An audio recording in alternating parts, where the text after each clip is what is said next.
Les sujets du jour de la revue fiduciaire.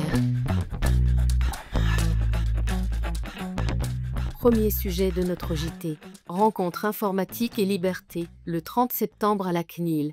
La CNIL organise la première édition publique de ses rencontres informatique et liberté, le mardi 30 septembre 2025. Cet événement aura lieu de 9h30 à 12h30 au siège de l'organisation, 3 places de Fontenoy UNESCO, 75 007 Paris.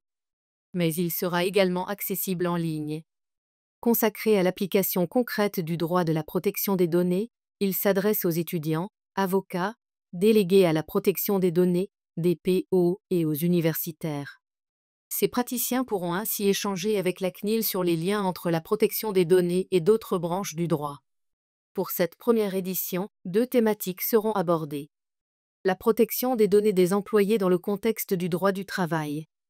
La recherche d'un équilibre entre droit individuel et responsabilité collective face au développement de l'intelligence artificielle.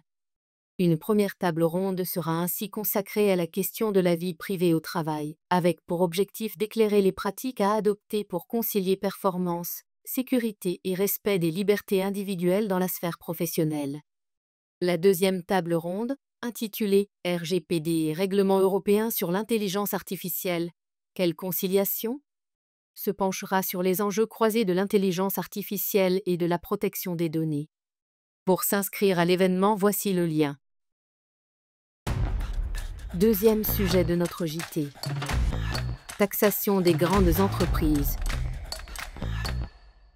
La loi de finances pour 2025 a instauré une contribution exceptionnelle sur les bénéfices des grandes entreprises dont le chiffre d'affaires réalisé en France est supérieur à 1 milliard d'euros. Cette contribution n'est due qu'au titre du premier exercice clos à compter du 31 décembre 2025 et donne lieu au versement d'un acompte. La date de règlement de cet acompte dépend de la date de clôture de l'exercice.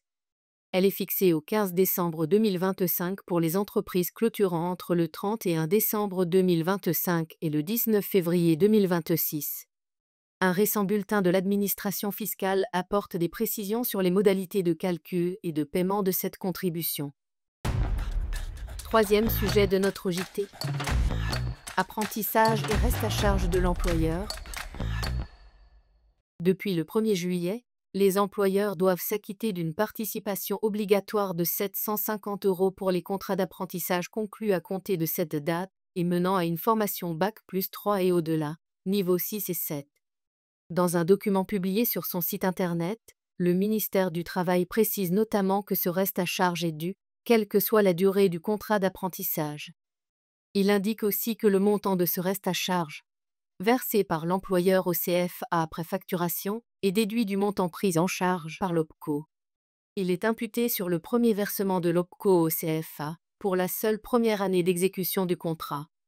Autre précision. En cas de rupture du contrat d'apprentissage pendant la période probatoire, le reste à charge de l'employeur doit être calculé sur une assiette correspondant au montant dû par l'OPCO au titre de la réalisation du contrat rompu. Ainsi, lorsque le cycle de formation en CFA a débuté sans contrat, le reste à charge est calculé sur la seule période d'exécution du contrat. Si la rupture du contrat intervient pendant la période probatoire et avant le début de la formation en CFA, le reste à charge n'est pas dû.